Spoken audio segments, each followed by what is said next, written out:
আসসালামু আলাইকুম। সবাই কেমন আছেন? আশা করি সবাই ভালো আছেন। আলহামদুলিল্লাহ আমিও ভালো আছি। তো আবার চলে আসলাম আপনাদের মাঝে একটি নিউ ব্লগ ভিডিও নিয়ে। আসলে এই ভিডিওটা ছিল ২য় রোজার রাতের রান্না, মানে সেহরির রান্না। তো ভাবলাম আপনাদের সাথে শেয়ার করি, আর ১ম টাও শেয়ার করব ইনশাল্লাহ। ভিডিও করা আছে বাট এডিট করতে সময় পাচ্ছি না, তাই পোস্ট করতেও সময় পাচ্ছি না। জানেনই তো রোজার মধ্যে কি একটা ঝামেলা চলে।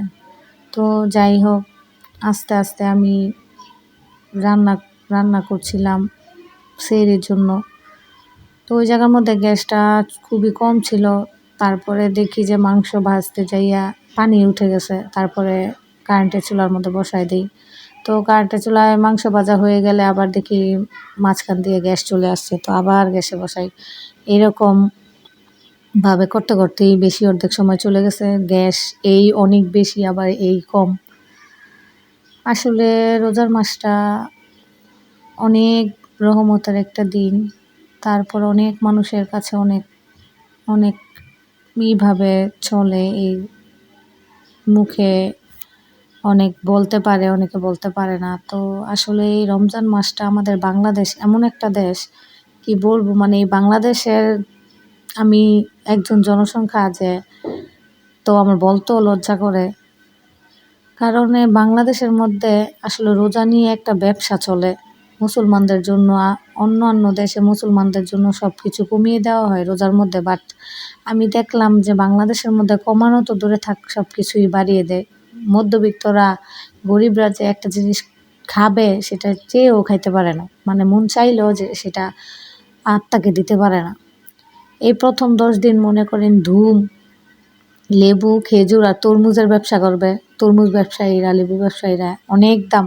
একটা লেবু নাকি ৩০ টাকা পিস একটা, আর একটা তরমুজ নাকি ৩০০ টাকা।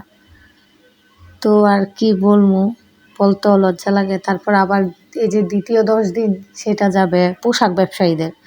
পোশাকটা মনে করেন রোজার লাস্টে একদম ঈদের আগে মনে করেন ৩০০ টাকা ৪০০ টাকা বিক্রি করে লায়। আর ওই ড্রেসটা মনে করেন এখন রোজা বইরা বিক্রি করব, না হইলেও ১৫০০, ২০০০, ৩০০০, মানে যার থেকে যত নিতে পারে। আর তৃতীয় তৃতীয় মানে তৃতীয় যেই ১০ রোজা থাকে, ওইটা তো মনে করেন আর বললেন না। রিক্সাওয়ালারা যে যানবাহন বলে, ওরা তো আরও মানে একটা নতুনে, ওরা একদমই মানুষের গলা উপড়ে দিয়া যায়। মানে গলাত পাড়া দিয়া কেমনে টাকা নিব? যেই জায়গায় ১০ টাকার ভাড়া ওই জায়গায় ৩০ টাকা যাবো, ৩০ টাকার ভাড়া ৬০ টাকা যাবো। মানে হ্যাঁ, তোরাও গরিব, তোরাও কষ্ট কইরা কাজ কইরা খাস, পরিশ্রম করস, তোদেরও একটা পারিশ্রমিক এক্সট্রা দরকার, ঠিক আছে মানলাম ভাই। কিন্তু এরকম যে জায়গায় ১০ টাকা ভাড়া, সে জায়গায় তুমি চাইয়া নাও যে আমাদেরও তো ঈদ বাজার, আমাদের কিছু টাকা বাড়ায় দেন। সে জায়গায় ২০ টাকা নাও, ১৫ টাকা নাও। কিন্তু না ভাই, তারা তো একদম এই ১০ দিনে ১,০০,০০০ টাকা কামাই লাইতে চায়। তা হয় না, তারপরও তারা তারই স্বপ্ন দেখে। তো কিছু কিছু রিক্সাওয়ালা ভালো, কিছু কিছু রিক্সাওয়ালার কারণে কিছু আরও রিক্সাওয়ালাদের মানে খারাপ বদনাম হয় তেমনই।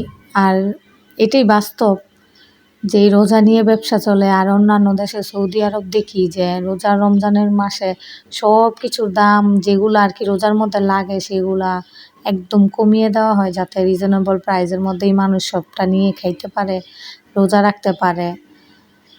তো এটাই ভালো আমি মনে করি। যাক আল্লাহ, তুমি বাংলাদেশের মানুষকে, ব্যবসায়ীদের হেদায়েত দাও, যারা আর কি এরকম ব্যবসা নিয়ে খেলামেলা করে, রোজা নিয়ে করে। তো যাই হোক, আজকে এই পর্যন্তই। ভিডিওটা ভালো লাগলে লাইক, কমেন্ট, শেয়ার করে পাশে থাকবেন। আর ভুল হলে মাফ করবেন। তো আজকে এই পর্যন্তই। আসসালামু আলাইকুম।